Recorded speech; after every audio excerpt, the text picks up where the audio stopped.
Hello guys, my name is Scott Jones, and today what I will be showing you how to do is a really simple and quick technique to give the impression that there's a clone in a piece of footage, when in fact it is not two of me, it is just a mask that's put on in After Effects. So I'll be using After Effects today, and I'll just show you now the finished product of what we should get at the end. And I do apologise for the speed of my computer at the minute as it's going really slow, but here we go. So this is the kind of effect we'll be getting when we and it is really quick, and as you can see there's just interaction between the two pieces of footage. There we go. And obviously playback is a bit slow there, but that's just down to my computer at the moment. So first of all, I'll just tell you some things you are going to need for this this short tutorial. First of all, what you're going to need is After Effects, and you're going to need a tripod as well for your camera. Because what we're going to do is we're going to record two items of footage. The first thing we're going to record is this part of the screen, which is the left hand side, and the camera will stay in the exact same place, and then we're just going to record this part of the screen in two separate takes. Okay, but you do need a tripod because obviously if it moves then it's not going to work properly, and also light can be a factor, so if you can try and keep the lighting in the room as steady as possible. Okay, so let's just get After Effects open now. As I said, it is working pretty slow at the minute, but just please bear with me. It will appear. Okay, so here's After Effects. First thing we want to do, I'm going to really get this to you quick guys, so we want to import multiple files.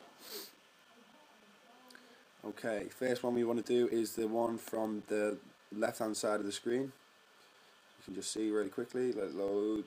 There's me on the left hand side. Okay, we're going to use that as our primary piece of footage, so we'll open that up. Okay, and the second thing we want to do is open the second side, which is on the right hand side. So there's me as well, and we'll open that up there. Okay, so what you want to do now is you want to choose one of these pieces of footage to be your primary bit of footage. So what I'm going to do is I'm going to choose number one. We're just going to drag it into the new composition box. Okay, so you can see you've got me on the left hand side of the screen. We're not going to touch this at all. What we're going to do though, we're going to drop the second piece of footage on top of this in After Effects in the composition window, and that's not worked last time. Let me just get it down there.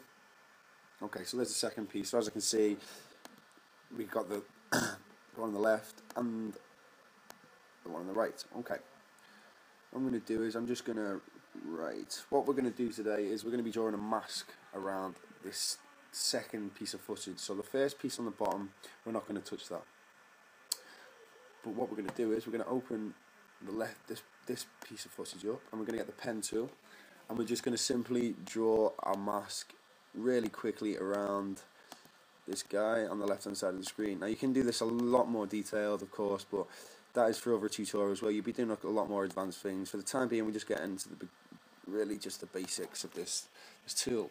As you can see, as soon as you close that mask up, instantly pops in, and the effect is that simple. Now we're just going to do a couple of things that we can make this a little bit better. First of all, let me just turn this one off. Now as you can see, this is the mask we've got. Now if you look really closely when this footage plays, you can see it's just partially out. You can see down this line where the mask has been drawn. So what you do to get over that is you're just going to open the mask up in your second piece of footage down here, and you're just going to put the feather up. I'm going to put it to I normally put it to about 50 or 60, but it does change depending on light. Now as I can see, when we take that away, now it's clearly visible, and look, when we take the eyes off the first piece of footage, you can see that it's just blended itself into the other bit of footage, and it just gives you that little bit more quality for your work. So let me just render this out. This will take a minute.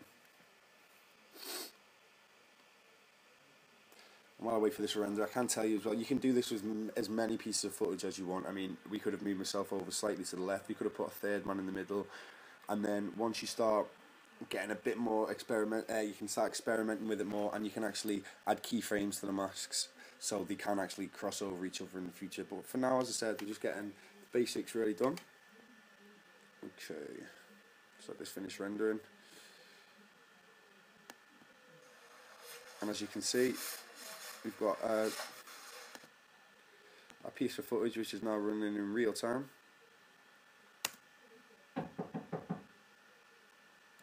Okay, 1 second, and then you'll export that out, and once it's exported, computer really on its last legs in a minute guys.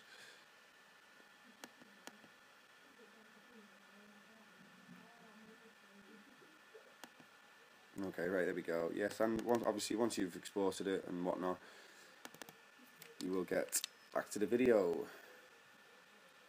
and you'll get something that looks a little bit like this, like I showed you in the beginning.